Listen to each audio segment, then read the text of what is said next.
করে দিছে, সে আমার বাবার কবরটাও বিক্রি করে দিছে। এখন আসলে আমি জানি না যে যে দুনিয়াতে সব সম্পদ করছে তার কবরের জায়গাটাও এখন আর বাবা মাকে অনেক বেশি ভালোবাসতো, মাকে ভালোবেসে বাবার ফুল সম্পূর্ণ সম্পত্তি মায়ের নামে লিখে দিল। কিন্তু দর্শক বন্ধুরা, শেষমেশ কি হলো?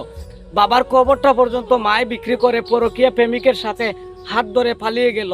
তার ছেলে সন্তানদেরকে মামলা দিয়ে, হামলা দিয়ে, মাদক দিয়ে দড়িয়ে দিচ্ছে। হে দর্শক বন্ধুরা, ঠিকই শুনেছেন আপনারা। এই ঘটনার মূল ব্যাখ্যাটা করব আজকের এই ভিডিওতে। এই মামের আসল কাহিনীটা কি, উদ্দেশ্যটা কি, আজকের এই ভিডিওতে সম্পূর্ণ ক্লিয়ার করবো। আপনারা ভিডিওটা ধৈর্য ধরে দেখতে থাকবেন। মার কথা কে বলতে চাই এভাবে? মার কথা বলা মানে তো আমার উপরেও আসা। তারই তো সন্তান আমি। আপনারা তো অবশ্যই আমাকে বলবেন যে আপনারই তো মা। সম্পত্তি বাজেয়াপ্ত না, এখন হচ্ছে গিয়ে উনি পুরো সম্পত্তি বিক্রি করে দিছে যাদের কাছে। ওরা হচ্ছে গিয়ে অনেক বেশি হ্যারাসমেন্ট করতেছে। ওরা চাচ্ছে যে মার মোটামুটি ব্রেন ওয়াশ করে পুরাটাই নিয়ে নিতে। আমাদের আসলে পিছনে কেউ নাই, আমার গার্জিয়ান বলতে কেউ নাই। এখন আপনারা তো মেয়ের বক্তব্যটা শুনলা, এখন আমরা শুনবো মেয়ের মায়ের বক্তব্যটা। কারণ হচ্ছে মেয়ে বলতেছে মেয়ের মায় কিন্তু বাবার কবরটা পর্যন্ত রেখে দেয়নি, সম্পূর্ণ সম্পদ সম্পূর্ণ জিনিস বিক্রি করে দিয়েছে। আর মায় কি বলতেছে আগে আমরা মায়ের বক্তব্যটা শুনি, পরে আমরা মূল কাহিনীতে চলে যাব। না থাকতাম, জমিটা লিখে দেনে দিকে পৃথিবীর সবচেয়ে নিকৃষ্ট মা হয়ে গেছি সন্তানের কাছে।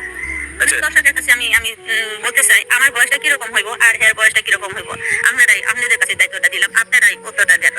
আপনারা তো দেখছেন, দেখে মনে হচ্ছে আমার বয়স 26 বছর। তারা যে বারবার বলছে 26 বছরের ছেলেকে বিয়ে করেছে, আপনারাই দেখেন দেখে বলেন যে আমার বয়স 26 বছর। বলেন, আপনারাই বলেন আমার বিয়ে হওয়াটা কি কোনো অন্যায় হয়েছে নাকি? কত টাকার প্রয়োজন নাই যে আমার স্বামী কবর গেছে তার খাইতে হবে। আমি মেয়েরা যা কিছু বলছে এগুলো সম্পূর্ণ ভুয়া বলছে। আমি কখনোই স্বামীর কবর বিক্রি করি না, স্বামীর কবর ভাত দিয়ে আমি জমি বিক্রি। আসসালামু আলাইকুম। আমি স্বামীর কবরটা বিক্রি করি নাই, কারণ স্বামীর কবরটা যে আমি বিক্রি করি না, যেটা আমি বিক্রি করছি সেটা অন্য দাগে। স্বামীর কবরটা হচ্ছে আরেকটা দাগে। আমি আমার দাগেরটা বিক্রি করছি, আমার স্বামীর কবরটা। আমি কি পাগল যে আমি আমার স্বামীর কবর বিক্রি করবো? সে তাকে মানে ভালোবাসতাম, অনেক তাকে কেয়ার করতাম, সেও আমার অনেক পছন্দ করতো। সে তার কবরটা আমি। যাই হোক, আপনারা দুই মেয়ের বক্তব্যটা শুনলাম, মায়ের বক্তব্যটাও শুনলাম, শুনে কি বুঝলাম? এখন প্রশ্নটা হচ্ছে 55 বছরের এক মহিলা 26 বছরের এক যুবককে কিভাবে বিয়ে করে? এখন প্রশ্নটা হইল মন মিললে মেলা, না মিললে একলা একলা বালা। এখন প্রশ্নটা হইছে মেয়ে বলতেছে মেয়ের বাবার কৈবরটা রক্ষা করার জন্য মায়েরকে মামলা দিছে, মায়ের সাথে নির্যাতন করতেছে।